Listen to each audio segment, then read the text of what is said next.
I don't know whether you can cope with a little bit of William Shakespeare, but he said, when sorrows come, they come not as single spies, but in battalions.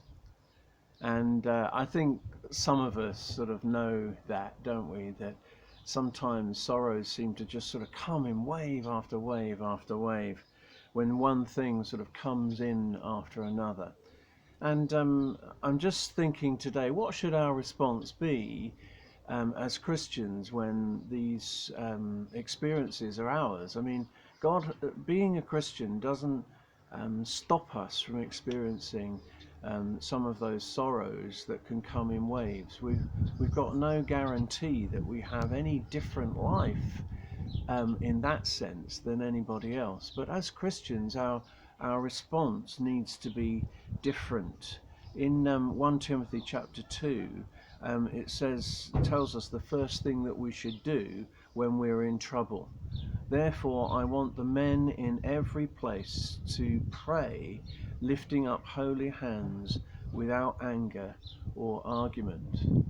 And sometimes, I don't know what it is about us as Christians, but sometimes it's one of the last things that we want to do when these troubles come. But the Bible exhorts us that that's the first thing that we can do, because I think that praying obviously connects us to living God, and it takes us out of ourself and puts ourselves and the situation into the hands of God, who is obviously greater and mightier than anything that we're experiencing. But I think sometimes the reason we don't pray is that those sorrows and difficulties take our spiritual eye, as it were, off of God and onto ourselves.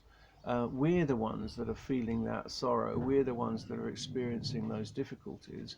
And we somehow have become trained into thinking, well, we're the ones that need to try to respond to this.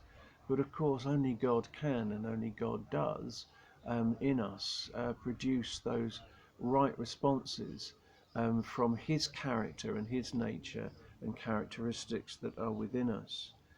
It says in the book that I've been reading that troubles have an uncanny way of coming together. For a while everything goes along pleasantly, and then suddenly the whole world tumbles around our ears. Nobody fully understands why it is that trouble seems to arrive in swarms. Many have tried to explain this strange rhythmic law, but when all has been said, it still remains a mystery. But for us as Christians, even though the experiences may be a mystery, there's no mystery in how to handle those things. We are chased by those difficulties to God Himself. We run. We throw off everything else, including the trouble and the circumstance, and we run, as it says in Hebrews, with a perseverance, with a single eye towards God Himself. And the one who has promised is faithful, and He will do it, and He'll not deny Himself. So we can be encouraged when these times come. And if you're experiencing any of those times right now, I exhort you to run right now into God, and you will find a resource in Him that goes beyond anything that you can ever experience.